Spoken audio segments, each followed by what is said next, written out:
Jesucristo, ang salita mo'y totoo,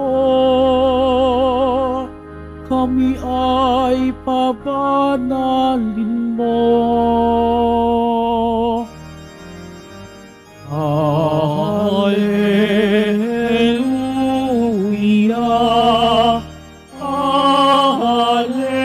Alleluia, Alleluia,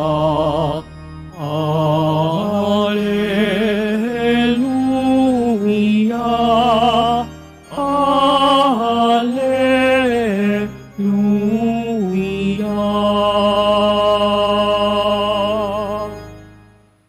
Ang Panginoon ay sumainyo. At sumaiyo rin. Ang mabuting balita ng Panginoon ayon kay San Lucas. Papuri sa iyo, Panginoon. Noong panahong iyon, tinanong ni Jesus ang kanyang mga alagad ng patalinghaga, "Maaari bang maging taga-akay ng bulag ang isa ring bulag? Kapos sila mahuhulog sa hukay kapag ginawa ang gayon. Walang alagad na higit sa kanyang guro, ngunit kapag lubusang naturuan, siya'y magiging katulad ng kanyang guro. Ang tinitingnan mo'y ang puwing ng iyong kapatid, ngunit hindi mo pinapansin ang tahilan sa iyong mata. Paano mo masasabi sa iyong kapatid, 'Kapatid, bayahan mong alisin ko ang iyong puwing,' gayong hindi mo nakikita ang tahilang nasa iyong mata? Mapagpaimbabaw, alisin mo muna ang tahilan sa iyong mata at makikita kang mabuti. Sa gayoy, maalis mo ang puwing ng iyong kapatid." Ang mabuting balita ng Panginoon. Pinupuri ka namin, Panginoong Hesukristo. Magsiupo muna tayong lahat.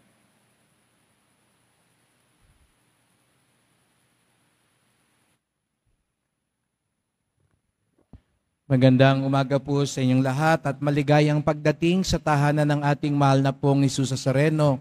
Pinagdarasal din natin ng mga nasa online, lalo na po mga may sakit, nag-aalaga sa may sakit, at mga kababayan kadeboto natin mula sa iba't ibang panig ng bansa daigdig na nais sumama sa misa dito sa Quiapo, sa Basilica Minor at Pambansang Dambana ni Jesus Nazareno.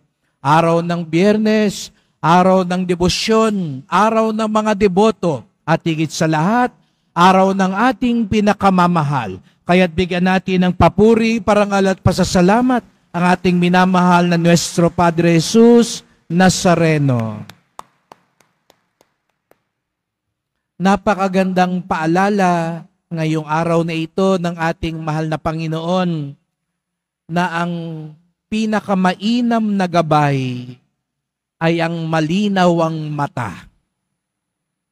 Hindi bulag ang mag-aakay sa atin, sapagkat alam natin kapag bulag ang umakay, wala tayong tamang patutunguhan. Sadyang matalino ang Panginoon nang nilikha tayo. Lahat daw ng bagay sa atin ay hindi basta lang nandyan. Kumbaga sabi nga raw po ay pinag-isipan. Kaya nga sabi nila, bakit ho ba tayo may kilay? Kasi sabi nga raw, pag pinagpawisan ka, pag bumagsak yung pawis mo, isipin nyo, yung kilay na yan ang sasalo sa pawis para lumihis, para hindi bumagsak sa mata mo. Kay talino ng Panginoon, di po ba? Yun nga lang iba sa atin, tinanggal mo yung kilay mo, ayan, kaya pag bumagsak ang pawis, diretso sa mata mo. Ayan. Kasi pinatato mo na lang, wala na yung kilay. Bakit to dalawa ang tainga, isa lang ang bibig?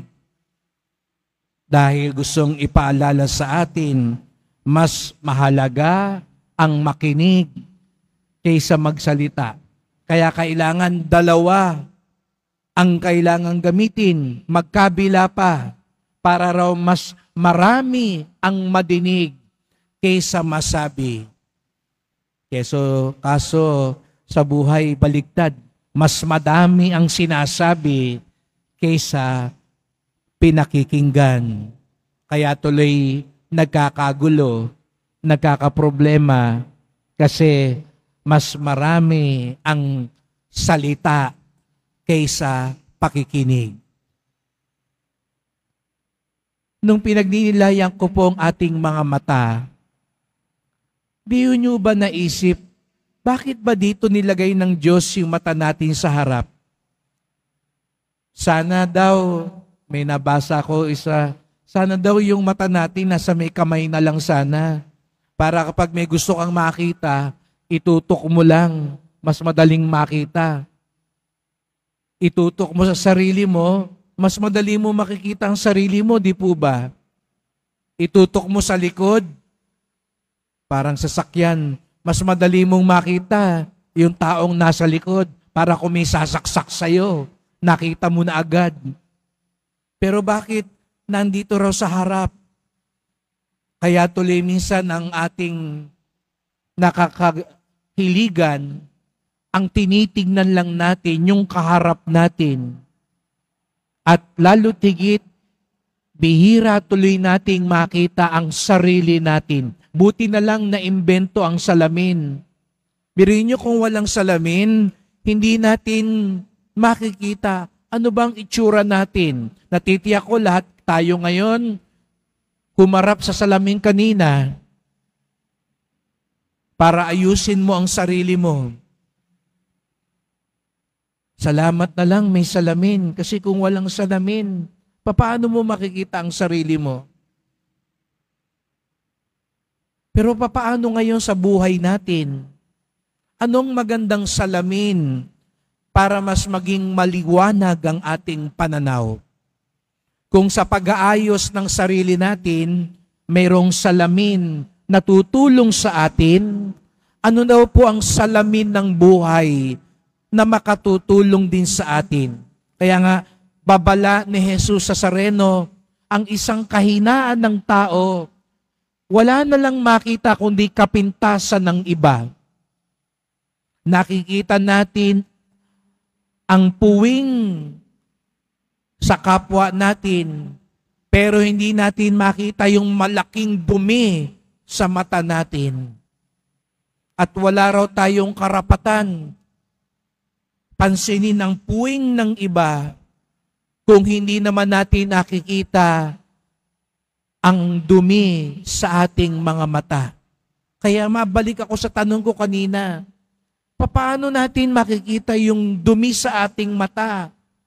Upang matanggal muna natin yon para mas malinaw nating makita ang dapat itulong natin sa ating kapwa. Hindi ko kadalasan na kapag ako'y nagbibigay ng homilya, may lalapit sa akin. Tuwan-tuwa pa ho at sasabihin sa akin, Father, salamat po sa homily nyo. Ang ganda-ganda ng sinabi nyo, Father. Ang daming sigurong tinamaan. Sana nga po, sayang wala yung mister ko. Hindi ko na isama magsimba. Sana narinig niya yung sinabi nyo para tinamaan siya. Napapangiti lang po ako minsan pag mga ganun na lumalapit sa akin. Father, tamang-tama doon sa katabi ko yan, sinabi nyo. Buti nga sa kanya. Sana tinamaan siya. Napapangiti lang po ako. Gusto ko sanang sabihin, kayo ho ang pinatatamaan ko, hindi siya. Ano ang magandang pantulong para lumiwanag ang ating pagtingin?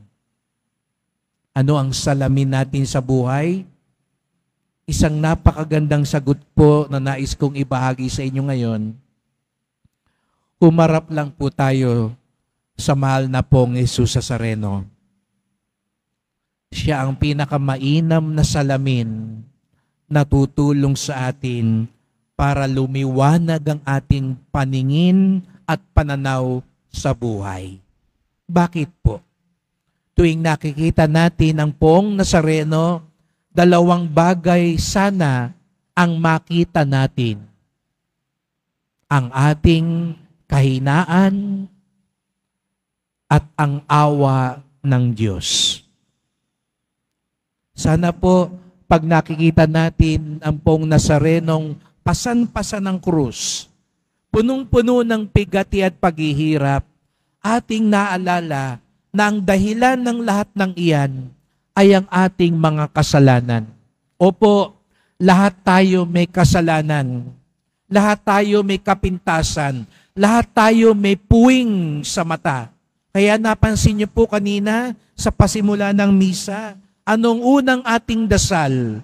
Panginoon, kawaan mo kami. Kristo, kawaan mo kami.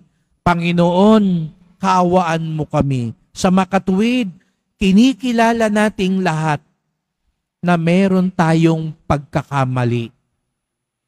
Kaya, pag humaharap din tayo sa ating kapwa, lalo na yung alam natin, may mga pagkakamali, may mga kahinaan, may mga kalabisan, wag natin sanang kalimutan ang unang may kakulangan, tayo. Ang una may kapintasan, tayo. Kung ganun daw po ang ating laging maalala, mas magiging maunawain tayo. Hindi ho sinasabi ni Jesus Nazareno, huwag nating itama ang iba. Huwag natin paringgan ang iba. Huwag natin ipakita ang pagkakamali ng iba. Hindi po. Bahagi ng ating tungkulin bilang isang Kristiyano, ipakita ano ang tama at mali. Pero huwag tayong agad magmadali. Huwag natin agad tignan lang ang mali ng iba. Mas matutulungan natin ng iba kung makikita muna natin ang ating kahinaan. Yun ang problema sa mga Pariseo, yung mga umaaway kay Jesus Nazareno. Masyado silang mapagmalinis. Masyado silang mapagmataas. Nakikita lang nila ang puwing ng kanilang kapwa, pero hindi na nila nakita ang kanilang sarili. Bakit? Siguro, hindi talaga sila humaharap sa Diyos. Dahil ang taong tunay na humaharap sa Diyos, punong-puno ng pagpapakumbaba, lagi siyang humihingi ng awa, at lagi niyang natatandaan, lahat tayo nangangailangan ng tulong ng Diyos. Mga kadeboto, kaya tayo nandito dahil inaamin natin kay Jesus Nazareno, kailangan natin ang kanyang tulong. Kaya sana, pagkatapos nating bumaling sa kanya at bumaling tayo sa isa't isa, maalala din natin, kailangan din niya ng tulong gaya ng sarili mo. Kailangan din niya ng pagpapatawad gaya ng sarili mo. Kailangan din niya ng paggabay gaya ng sarili mo. Opo mga kapatid, kung araw-araw humaharap tayo sa salamin, ilang beses kaya sa isang araw ka humarap sa salamin? Ngayon nga, ang makabagong salamin, ang cellphone. Minsan napapansin ko iba, kala ko madalas mag-cellphone, pero minsan habang hawak yung cellphone, napansin ko ginagalaw yung buhok, tumitingin, yung pala ginagawang salamin na yung cellphone. No? Yan ang makabagong salamin ngayon. Sana kung gaano tayo kadalas humarap sa salamin para ayusin ang sarili natin, mas dalasan din natin humarap sa Diyos. At pag humarap tayo sa Diyos, tandaan natin, dalawang bagay sana ang lagi nating makita. Ang ating kahinaan, kakulangan, paghingi ng tulong sa Kanya, at higit sa lahat, ang makita natin ang awa ng Diyos. Upang sa ganon, tulong-tulong tayo sa paglalakbay. Hindi tayo bulag kung hindi malinaw ang ating tingin, sapagkat alam natin, sama-sama tayong patungo kay Jesus Nazareno. Kaya't magdasal po tayo. Tumingin tayo ngayon sa mahal na pong Jesus Nazareno. Mahal na pong Jesus Nazareno, sa tuwing nakikita ka namin, lagi naming naalala ang nag-uumapaw na awa ng Diyos. Ang iyong pagmamahal, ang iyong pagpapakasakit, ang iyong paghangad na kami maligtas at maahon sa buhay. Sa tuwing nakikita ka namin, napapadago kami sa aming dibdib sapagkat naalala namin ang aming kakulangan na hindi kami karapat-dapat, na kami nagkakasala. Gayon paman sa aming pagtingin sa iyo, kami napupuno ng pag-asa, napupuno ng pangunawa, sapagkat alam namin, hindi mo kami iiwan, hindi kami nag-iisa. Kung kaya nga't sa pagtingin din namin sa aming kapwa, ganon din ang aming maalala. Kasama namin sila na nagsisisi. Kasama namin sila na nagsusumikap. Kasama namin sila na naglalakbay patungo sa iyong pagpapala. Kaya nga't sana po magtulong-tulong kami, itama ang mali, magkaroon ng pagbabago, at magsimula muna ito sa aming sarili. Mahal na pong Jesus Nazareno, kaawaan niyo po kami, basbasan niyo po kami. Amen. Amen.